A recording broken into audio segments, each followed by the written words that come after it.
أعوذ بالله من الشيطان الرجيم. بسم الله الرحمن الرحيم. الحمد لله الذي أنزل على عبده الكتاب ولم يجعل له عوجا قيما لينذر بأسا شديدا من لدنه ويبشر المؤمنين الذين يعملون الصالحات أن لهم أجرا حسنا ماكثين فيه أبدا وينذر الذين قالوا اتخذ الله ولدا ما لهم به من علم ولا لآبائهم كبرت كلمة تخرج من أفواههم إن يقولون إلا كذبا فلعلك باخع نفسك على آثارهم إن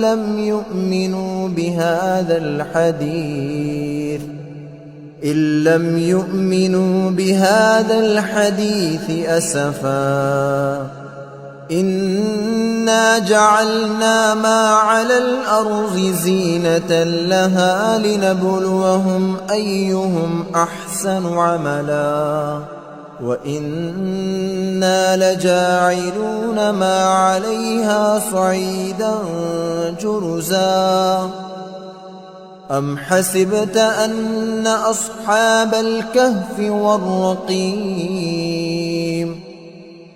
أصحاب الكهف والرقيم كانوا من آياتنا عجبا إذ أوى الفتية إلى الكهف فقالوا ربنا آتنا من لدنك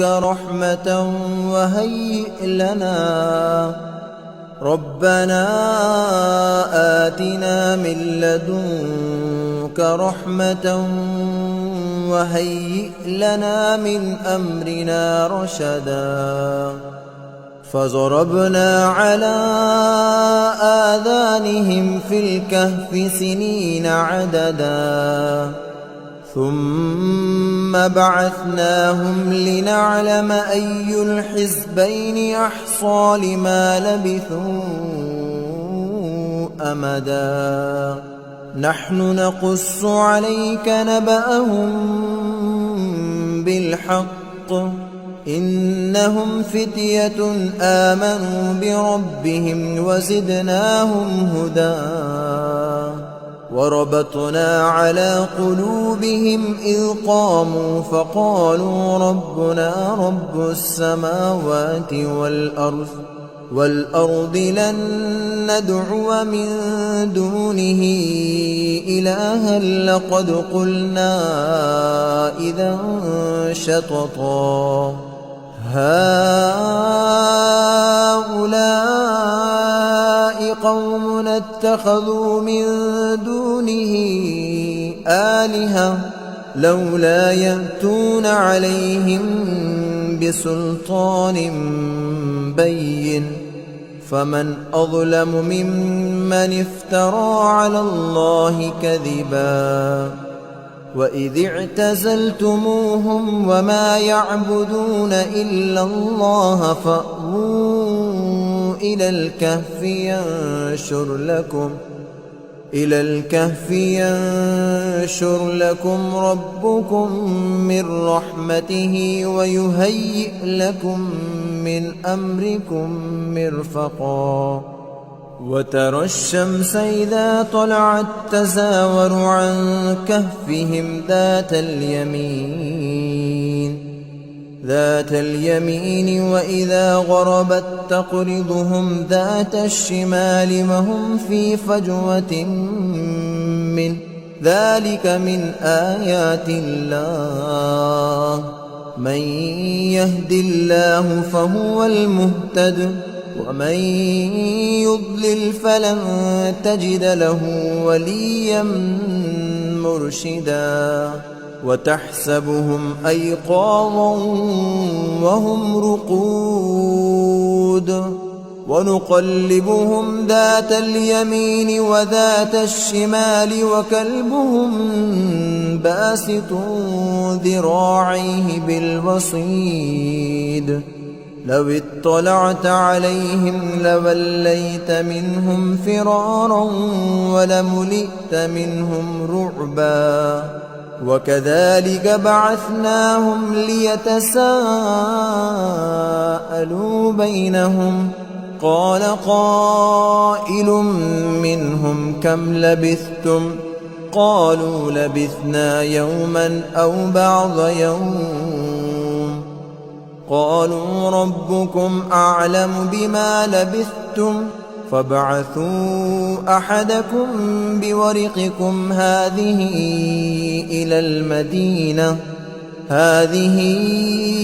إلى المدينة فلينظر أيها أزكى طعاما فليأتكم برزق منه وليتلطف ولا يشعرن بكم أحدا إنهم إن يظهروا عليكم يرجموكم أو يعيدوكم في ملتهم ولن تفلحوا إذا أبدا وكذلك أعثرنا عليهم ليعلموا أن وعد الله حق وأن الساعة لا ريب فيها إذ يتنازعون بينهم أمرهم فقالوا ابنوا عليهم بنيانا ربهم أعلم بهم قال الذين غلبوا على أمرهم لنتخذن عليهم مسجدا سيقولون ثلاثة رابعهم كلبهم ويقولون خمسة سادسهم كلبهم رجما بالغيب ويقولون سبعة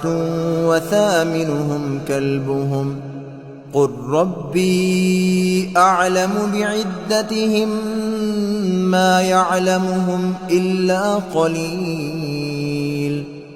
فلا تمار فيهم إلا مراء ظاهرا ولا تستفت فيهم منهم أحدا ولا تقولن لشيء إني فاعل ذلك غدا إلا أن يشاء الله واذكر ربك إذا نسيت وقل عسى أن يهديني ربي لأقرب من هذا رشدا ولبثوا في كهفهم 300 سنين وازدادوا 9 قل الله أعلم بما لبثوا له غيب السماوات والأرض أبصر به وأسمع ما لهم من دونه من ولي ولا يشرك في حكمه أحدا واتل ما أوحي إليك من كتاب ربك لا مبدل لكلماته ولن تجد من دونه ملتحدا واصبر نفسك مع الذين يدعون ربهم بالغداة والعشي يريدون وجهه ولا تعد عيناك عنهم تريد زينة الحياة الدنيا ولا تطع من أغفلنا قلبه عن ذكرنا واتبع هواه وكان أمره فرطا وقل الحق من ربكم فمن شاء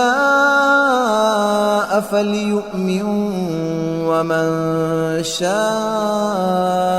فليكفر إنا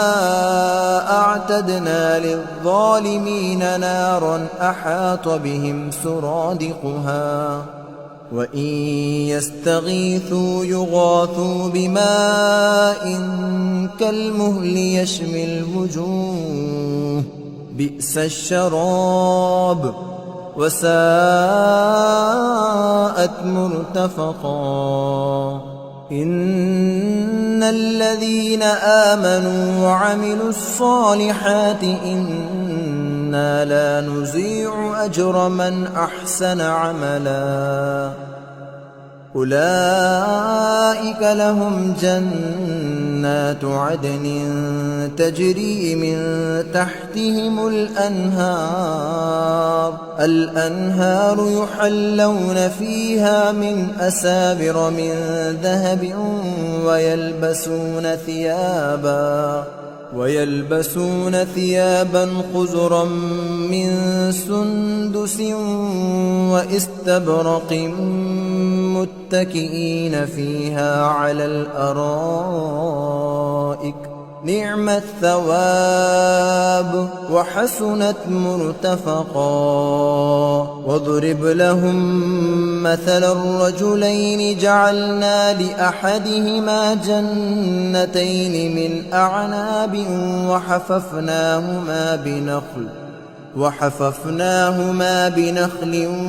وجعلنا بينهما زرعا كلتا الجنتين آتت أكلها ولم تظلم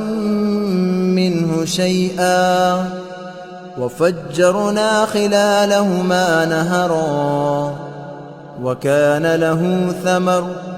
فقال لصاحبه وهو يحاوره أنا أكثر منك مالا وأعز نفرا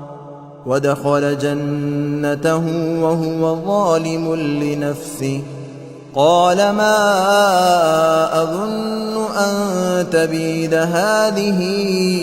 أبدا وما أظن الساعة قائمة ولئن رددت إلى ربي لأجدن خيرا منها منقلبا قال له صاحبه وهو يحاوره أكفرت بالذي خلقك من تراب ثم من نطفة ثم سواك رجلا لكن هو الله ربي ولا أشرك بربي أحدا ولولا إذ دخلت جنتك قلت ما شاء الله لا قوة إلا بالله إن ترني أنا أقل منك مالا وولدا فعسى ربي أن يؤتيني خيرا من جنتك ويرسل عليها حسبانا من السماء فتصبح صعيدا زلقا أو يصبح ماؤها غورا فلن تستطيع له طلبا وأحيط بثمره فأصبح يقلب كفيه على ما أنفق فيها على ما أنفق فيها وهي خاوية على عروشها ويقول يا ليتني لم أشرك بربي أحدا ولم تكن له فئة ينصرونه من دون الله وما كان منتصرا هنالك الولاية لله الحق هو خير ثوابا وخير عقبا وضرب لهم مثل الحياة الدنيا كماء إن أنزلناه من السماء فاختلط به نبات الأرض فأصبح هشيما تذروه الرياح وكان الله على كل شيء مقتدرا المال والبنون زينة الحياة الدنيا والباقيات الصالحات خير عند ربك ثوابا وخير أملا ويوم نسير الجبال وترى الأرض بارزة وحشرناهم فلم نغادر منهم أحدا وعرضوا على ربك صفا لقد جئتمونا كما خلقناكم أول مرة بل زعمتم أن لن نجعل لكم موعدا ووزع الكتاب فترى المجرمين مشفقين مما فيه ويقولون يا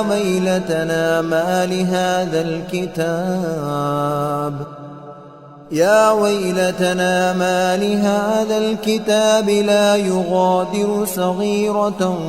ولا كبيرة إلا أحصاها ووجدوا ما عملوا حاضرا ولا يظلم ربك أحدا وإذ قلنا للملائكة اسجدوا لآدم فسجدوا إلا إبليس كان من الجن ففسق عن أمر ربه أفتتخذونه وذريته أولياء من دوني وهم لكم عدو بئس للظالمين بدلا ما أشهدتهم خلق السماوات والأرض ولا خلق أنفسهم وما كنت متخذ المضلين عضدا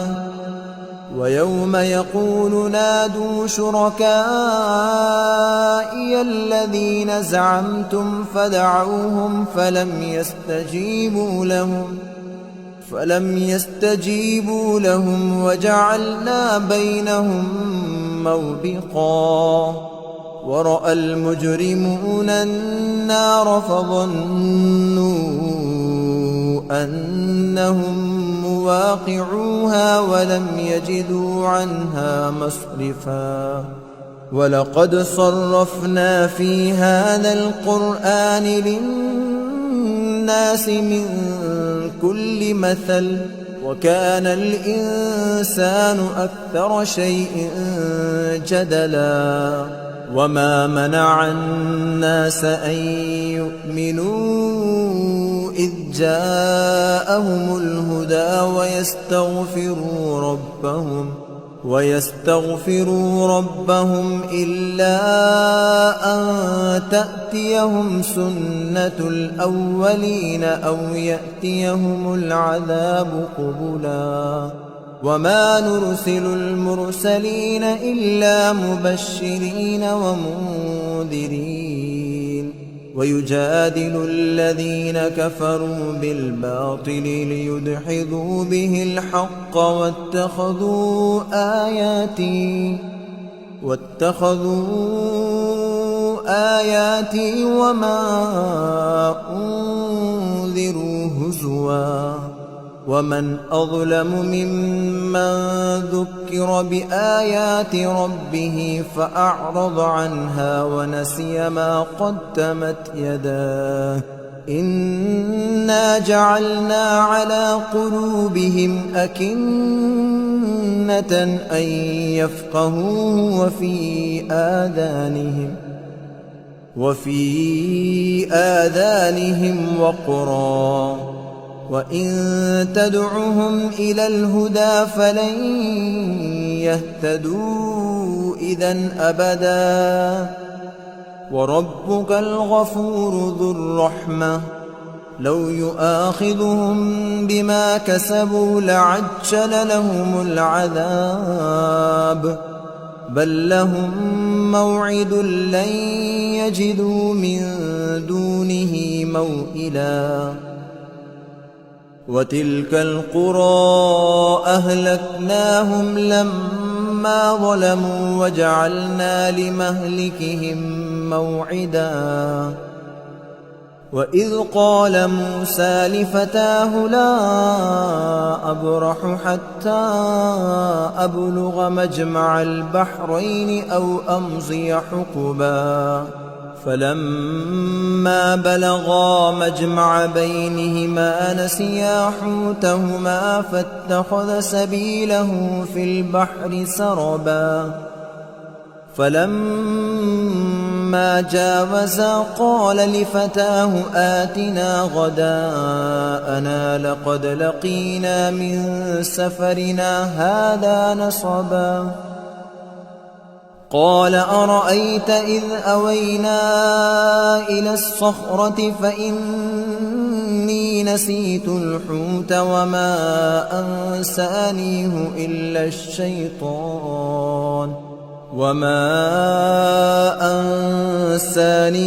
إلا الشيطان أن أذكره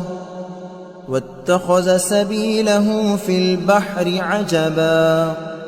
قال ذلك ما كنا نبغي فارتدا على آثارهما قصصا فوجدا عبدا من عبادنا آتيناه رحمة من عندنا وعلمناه من لدنا علما قال له موسى هل أتبعك على أن تعلمني مما علمت رشدا قال إنك لن تستطيع معي صبرا وكيف تصبر على ما لم تحط به خبرا قال ستجدني إن شاء الله صابرا ولا أعصي لك أمرا قال فإن اتبعتني فلا تسألني عن شيء حتى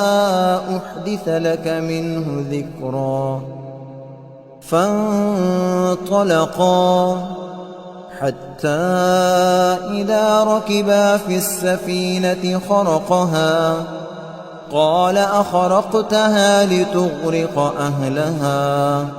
لقد جئت شيئا إمرا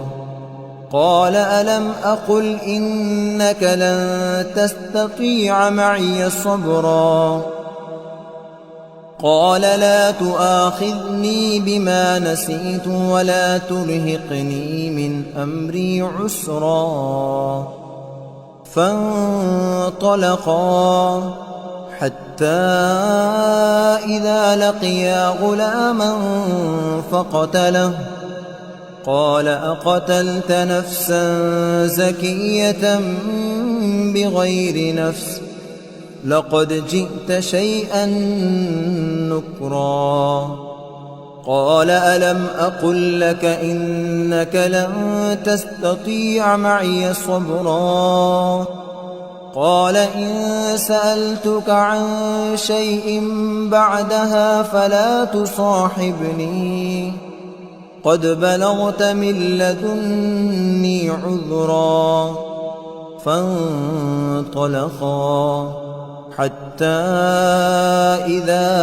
أتيا أهل قرية استطعما أهلها فأبوا أن يضيفوهما فوجدا فيها جدارا يريد أن ينقض فأقامه. قال لو شئت لاتخذت عليه أجرا. قال هذا فراق بيني وبينك، سأنبئك بتأويل ما لم تستطع عليه صبرا. أما السفينة فكانت لمساكين يعملون في البحر فأردت أن أعيبها وكان وراءهم ملك يأخذ كل سفينة غصبا. وأما الغلام فكان أبواه مؤمنين فخشينا أن يرهقهما طغيانا وكفرا، فأردنا أن يبدلهما ربهما خيرا منه زكاة وأقرب رحما. وأما الجدار فكان لغلامين يتيمين في المدينة وكان تحته كنز لهما وكان أبوهما صالحا. فأراد ربك أن يبلغا أشدهما ويستخرجا كنزهما رحمة من ربك وما فعلته عن أمري، ذلك تأويل ما لم تسطع عليه صبرا. ويسألونك عن ذي القرنين، قل سأتلو عليكم منه ذكرا. إنا مكنا له في الأرض وآتيناه من كل شيء سببا. فأتبع سببا حتى إذا بلغ مغرب الشمس وجدها تغرب في عين حمئة ووجد عندها قوما. قلنا يا ذا القرنين إما أن تعذب وإما أن تتخذ فيهم حسنا. قال أما من ظلم فسوف نعذبه ثم يرد إلى ربه فيعذبه عذابا نكرا. وأما من آمن وعمل صالحا فله جزاء الحسنى وسنقول له من أمرنا يسرا. ثم أتبع سببا حتى إذا بلغ مطلع الشمس وجدها تطلع على قوم لم نجعل لهم من دونها سترا كذلك وقد أحطنا بما لديه خبرا.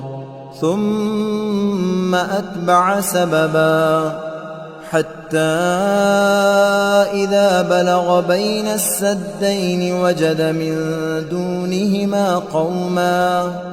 لا يكادون يفقهون قولا.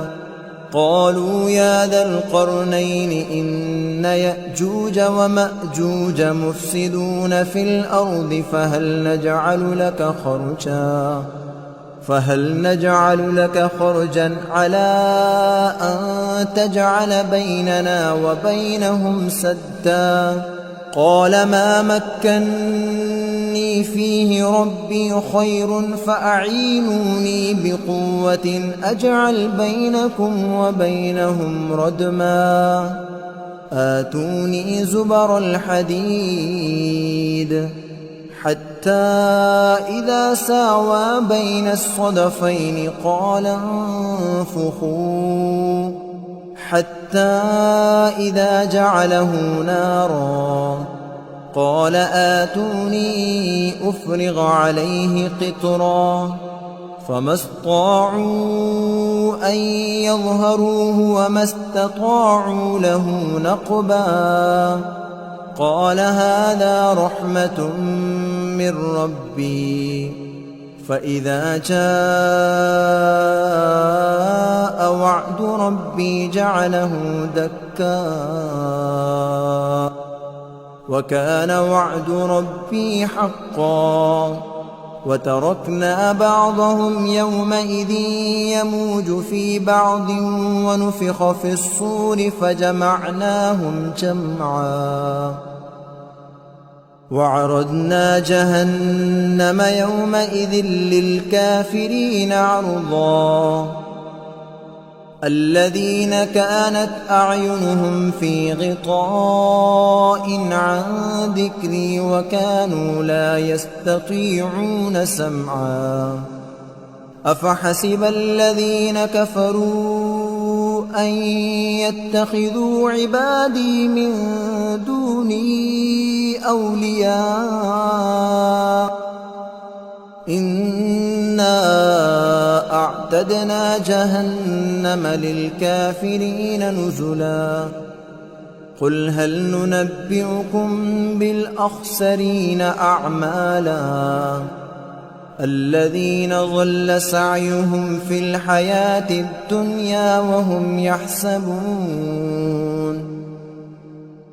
الحياة الدنيا وهم يحسبون أنهم يحسنون صنعا أولئك الذين كفروا بآيات ربهم ولقائه فحبطت أعمالهم فلا نقيم لهم يوم القيامة وزنا ذلك جزاؤهم جهنم بما كفروا واتخذوا آياتي ورسلي هزوا إن الذين آمنوا وعملوا الصالحات كانت لهم جنات الفردوس نزلا خالدين فيها لا يبغون عنها حولا قل لو كان البحر مدادا لكلمات ربي لنفد البحر قبل أن تنفد كلمات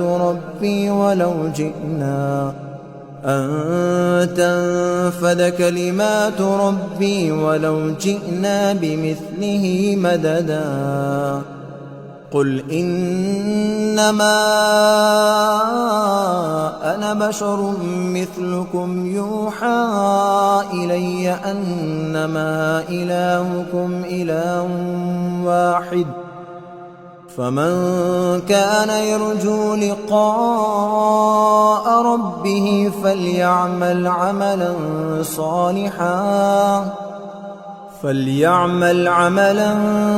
صالحا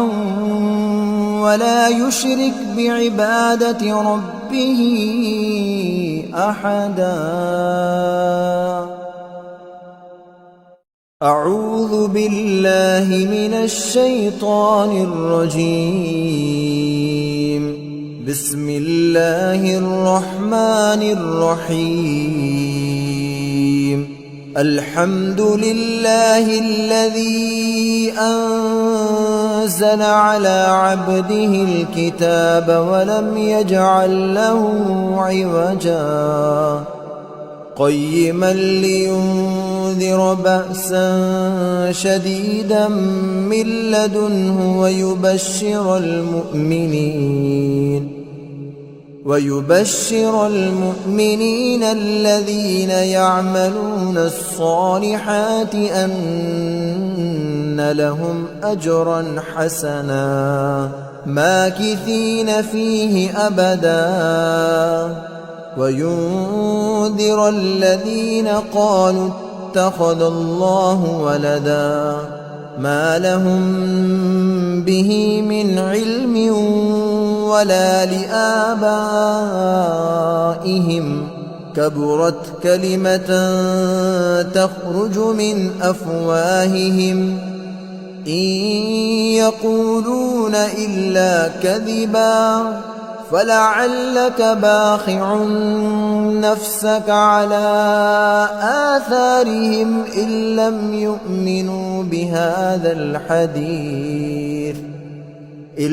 يؤمنوا بهذا الحديث أسفا إنا جعلنا ما على الأرض زينة لها لنبلوهم أيهم أحسن عملا وإنا لجاعلون ما عليها صعيدا جرزا أم حسبت أن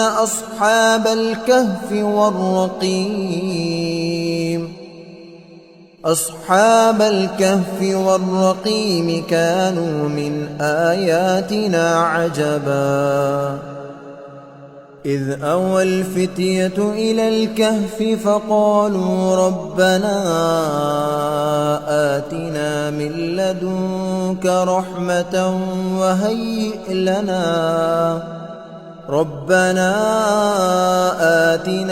لدنك رحمة وهيئ لنا من أمرنا رشدا فضربنا على آذانهم في الكهف سنين عددا ثم بعثناهم لنعلم أي الحزبين أحصى لما لبثوا أمدا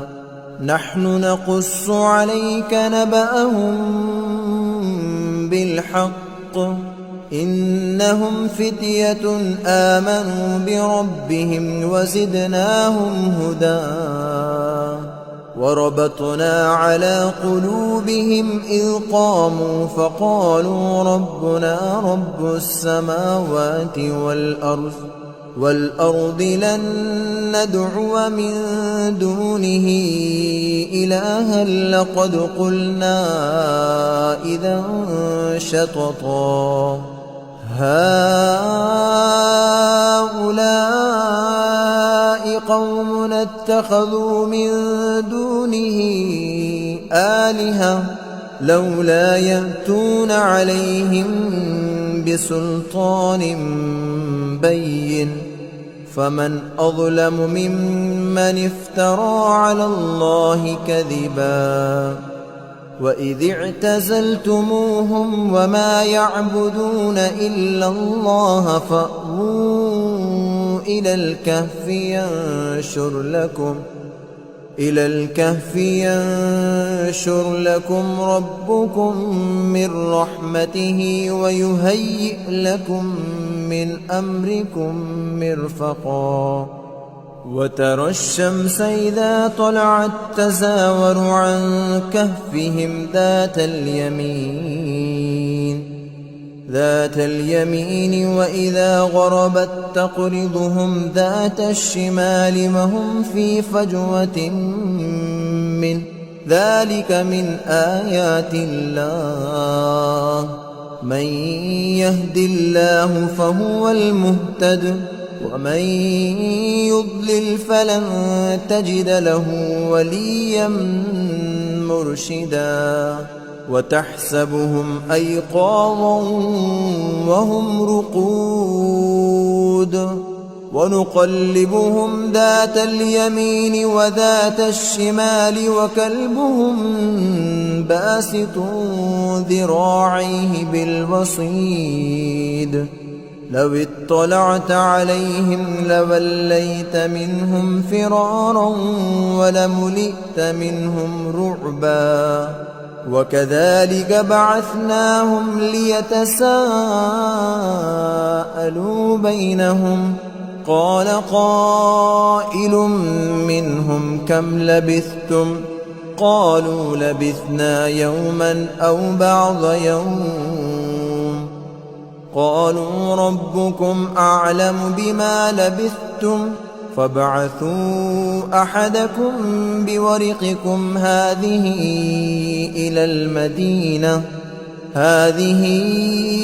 إلى المدينة فلينظر أيها أزكى طعاما فليأتكم برزق منه وليتلطف ولا يشعرن بكم أحدا إنهم إن يظهروا عليكم يرجموكم أو يعيدوكم في ملتهم ولن تفلحوا إذا أبدا وكذلك أعثرنا عليهم ليعلموا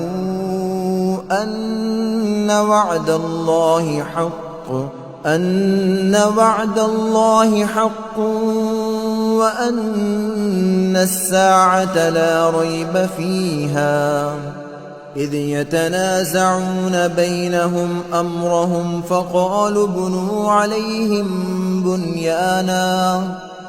ربهم أعلم بهم قال الذين غلبوا على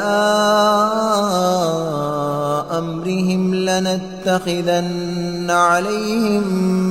مسجدا سيقولون ثلاثة رابعهم كلبهم ويقولون خمسة سادسهم كلبهم رجما بالغيب ويقولون سبعة وثامنهم كلبهم قل ربي أعلم بعدتهم ما يعلمهم إلا قليل فلا تمار فيهم إلا مراء ظاهرا ولا تستفت فيهم منهم أحدا ولا تقولن لشيء إني فاعل ذلك غدا إلا أن يشاء الله واذكر ربك إذا نسيت وقل عسى أن يهديني ربي لأقرب من هذا رشدا ولبثوا في كهفهم 300 سنين وازدادوا 9 قل الله أعلم بما لبثوا له غيب السماوات والأرض أبصر به وأسمع ما لهم من دونه من ولي ولا يشرك في حكمه أحدا واتل ما أوحي إليك من كتاب ربك لا مبدل لكلماته ولن تجد من دونه ملتحدا واصبر نفسك مع الذين يدعون ربهم بالغداة والعشي يريدون وجهه ولا تعد عيناك عنهم تريد زينة الحياة الدنيا ولا تطع من أغفلنا قلبه عن ذكرنا واتبع هواه وكان أمره فرطا وقل الحق من ربكم فمن شاء فليؤمن ومن شاء فليكفر إنا أعتدنا للظالمين نارا أحاط بهم سرادقها وإن يستغيثوا يغاثوا بماء كالمهل يشوي الوجوه بئس الشراب وساءت مرتفقا إن الذين آمنوا وعملوا الصالحات إن إنا لا نضيع أجر من أحسن عملا أولئك لهم جنات عدن تجري من تحتهم الأنهار يحلون فيها من أساور من ذهب ويلبسون ثيابا خضرا من سندس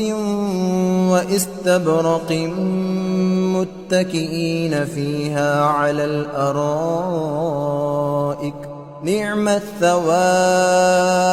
وحسنت مرتفقا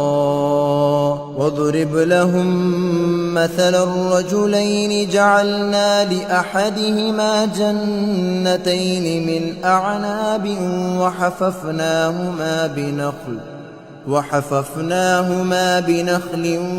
وجعلنا بينهما زرعا كلتا الجنتين آتت أكلها ولم تظلم منه شيئا وفجرنا خلالهما نهرا وكان له ثمر فقال لصاحبه وهو يحاوره أنا أكثر منك مالا وأعز نفرا ودخل جنته وهو ظالم لنفسه قال ما أظن أن تبيد هذه أبدا وما أظن الساعة قائمة ولئن رددت إلى ربي لأجدن خيرا منها منقلبا قال له صاحبه وهو يحاوره أكفرت بالذي خلقك من تراب ثم من نطفة ثم سواك رجلا لكن هو الله ربي ولا أشرك بربي أحدا ولولا إذ دخلت جنتك قلت ما شاء الله لا قوة إلا بالله إن ترني أنا أقل منك مالا وولدا فعسى ربي أن يؤتيني خيرا من جنتك ويرسل عليها حسبانا من السماء فتصبح صعيدا زلقا أو يصبح ماؤها غورا فلن تستطيع له طلبا وأحيط بثمره فأصبح يقلب كفيه على ما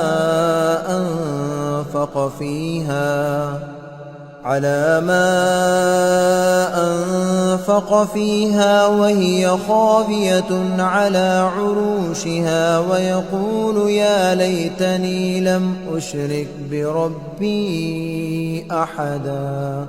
ولم تكن له فئة ينصرونه من دون الله وما كان منتصرا هنالك الولاية لله الحق هو خير ثوابا وخير عقبا وضرب لهم مثل الحياة الدنيا كماء أنزلناه من السماء فاختلط به نبات الأرض فأصبح هشيما تذروه الرياح وكان الله على كل شيء مقتدرا المال والبنون زينة الحياة الدنيا والباقيات الصالحات خير عند ربك ثوابا وخير أملا. ويوم نسير الجبال وترى الأرض بارزة وحشرناهم فلم نغادر منهم أحدا وعرضوا على ربك صفا لقد جئتمونا كما خلقناكم أول مرة بل زعمتم أن لن نجعل لكم موعدا. ووزع الكتاب فترى المجرمين مشفقين مما فيه ويقولون يا ويلتنا ما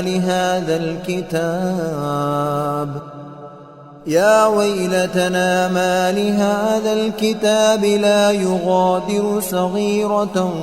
ولا كبيرة إلا أحصاها ووجدوا ما عملوا حاضرا ولا يظلم ربك أحدا. وإذ قلنا للملائكة اسجدوا لآدم فسجدوا إلا إبليس كان من الجن ففسق عن أمر ربه أفتتخذونه وذريته أولياء من دوني وهم لكم عدو بئس للظالمين بدلا. ما أشهدتهم خلق السماوات والأرض ولا خلق أنفسهم وما كنت متخذ المضلين عضدا. ويوم يقول نادوا شركائي الذين زعمتم فدعوهم فلم يستجيبوا لهم وجعلنا بينهم موبقا. ورأى المجرمون النار فظنوا أنهم مواقعوها ولم يجدوا عنها مصرفا. ولقد صرفنا في هذا القرآن للناس من كل مثل وكان الإنسان أكثر شيء جدلا. وما منع الناس أن يؤمنوا إذ جاءهم الهدى ويستغفروا ربهم إلا أن تأتيهم سنة الأولين أو يأتيهم العذاب قبلا. وما نرسل المرسلين إلا مبشرين ومنذرين ويجادل الذين كفروا بالباطل ليدحضوا به الحق واتخذوا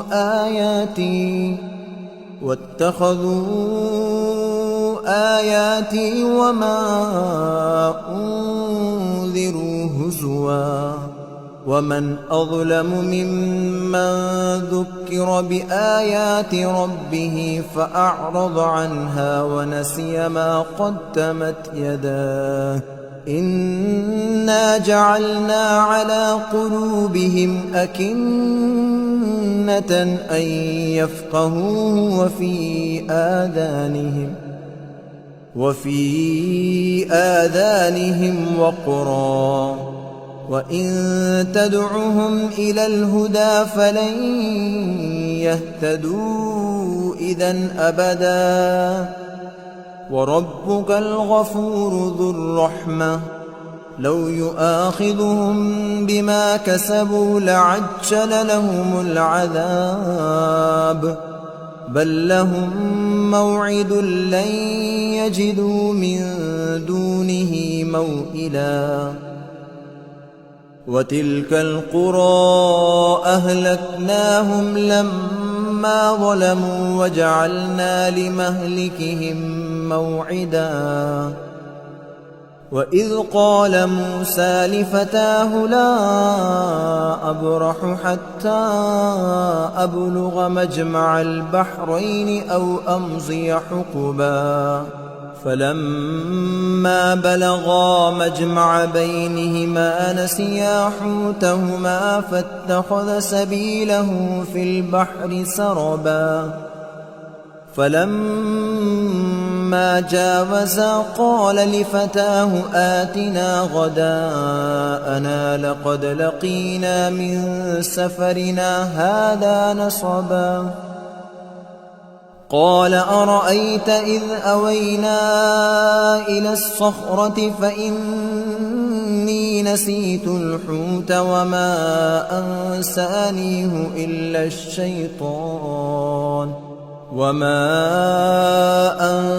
أنسانيه إلا الشيطان أن أذكره واتخذ سبيله في البحر عجبا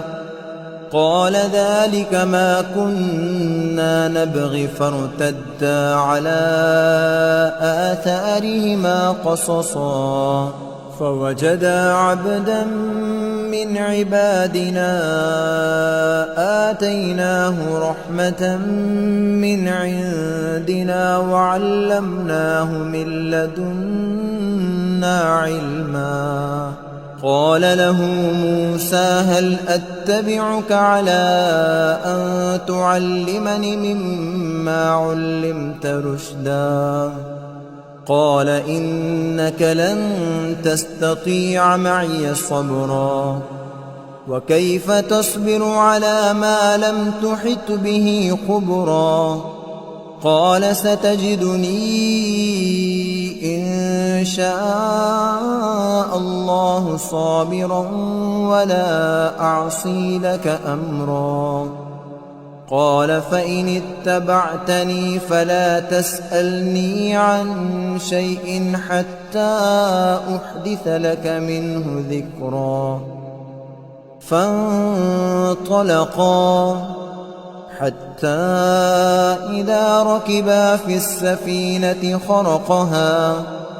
قال أخرقتها لتغرق أهلها لقد جئت شيئا إمرا قال ألم أقل إنك لن تستطيع معي صبرا قال لا تؤاخذني بما نسيت ولا ترهقني من أمري عسرا فانطلقا حتى إذا لقيا غلاما فقتله قال أقتلت نفسا زكية بغير نفس لقد جئت شيئا نكرا قال ألم أقل لك إنك لن تستطيع معي صبرا قال إن سألتك عن شيء بعدها فلا تصاحبني قد بلغت من لدني عذرا فانطلقا حتى إذا أتيا أهل قرية استطعما أهلها فأبوا أن يضيفوهما فوجدا فيها جدارا يريد أن ينقض فأقامه قال لو شئت لاتخذت عليه أجرا قال هذا فراق بيني وبينك سأنبئك بتأويل ما لم تستطع عليه صبرا أما السفينة فكانت لمساكين يعملون في البحر فأردت أن أعيبها وكان وراءهم ملك يأخذ كل سفينة غصبا وأما الغلام فكان أبواه مؤمنين فخشينا أن يرهقهما طغيانا وكفرا فأردنا أن يبدلهما ربهما خيرا منه زكاة وأقرب رحما وأما الجدار فكان لغلامين يتيمين في المدينة وكان تحته كنز لهما وكان أبوهما صالحا فأراد ربك أن يبلغا أشدهما ويستخرجا كنزهما رحمة من ربك وما فعلته عن أمري ذلك تأويل ما لم تسطع عليه صبرا ويسألونك عن ذي القرنين قل سأتلو عليكم منه ذكرا إنا مكنا له في الأرض وآتيناه من كل شيء سببا فأتبع سببا حتى إذا بلغ مغرب الشمس وجدها تغرب في عين حمئة ووجد عندها قوما قلنا يا ذا القرنين إما أن تعذب وإما أن تتخذ فيهم حسنا قال أما من ظلم فسوف نعذبه ثم يرد إلى ربه فيعذبه عذابا نكرا وأما من آمن وعمل صالحا فله جزاء الحسنى وسنقول له من أمرنا يسرا ثم أتبع سببا حتى إذا بلغ مطلع الشمس وجدها تطلع على قوم لم نجعل لهم من دونها سترا كذلك وقد أحطنا بما لديه خبرا ثم أتبع سببا حتى إذا بلغ بين السدين وجد من دونهما قوما لا يكادون يفقهون قولا قالوا يا ذا القرنين إن يأجوج ومأجوج مفسدون في الأرض فهل نجعل لك خرجا على أن تجعل بيننا وبينهم سدا قال ما مكني فيه ربي خير فأعينوني بقوة أجعل بينكم وبينهم ردما آتوني زبر الحديد حتى إذا ساوى بين الصدفين قال انفخوا حتى إذا جعله نارا قال آتوني أفرغ عليه قطرا فما استطاعوا أن يظهروه وما استطاعوا له نقبا قال هذا رحمة من ربي فإذا جاء وعد ربي جعله دكا وكان وعد ربي حقا وتركنا بعضهم يومئذ يموج في بعض ونفخ في الصور فجمعناهم جمعا وعرضنا جهنم يومئذ للكافرين عرضا الذين كانت أعينهم في غطاء عن ذكري وكانوا لا يستطيعون سمعا أفحسب الذين كفروا أن يتخذوا عبادي من دوني أولياء إنا أعتدنا جهنم للكافرين نزلا قل هل ننبئكم بالأخسرين أعمالا الذين ضل سعيهم في الحياة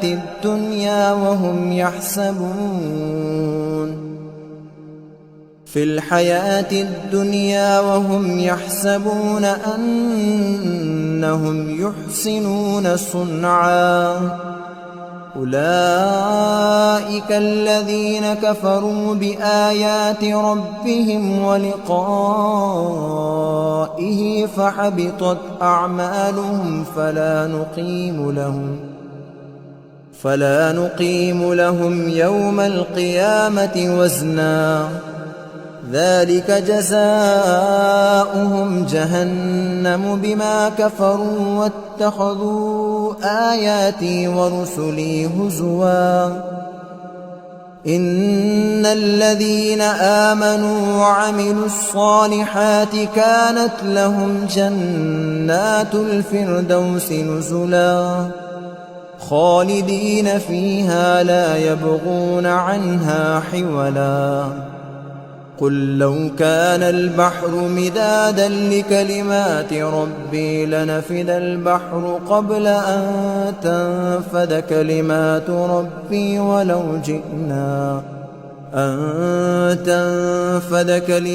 ربي ولو جئنا بمثله مددا قل إنما أنا بشر مثلكم يوحى إلي أنما إلهكم إله واحد فمن كان يرجو لقاء ربه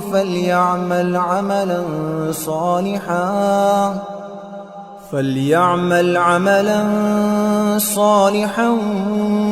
ولا يشرك بعبادة ربه أحدا.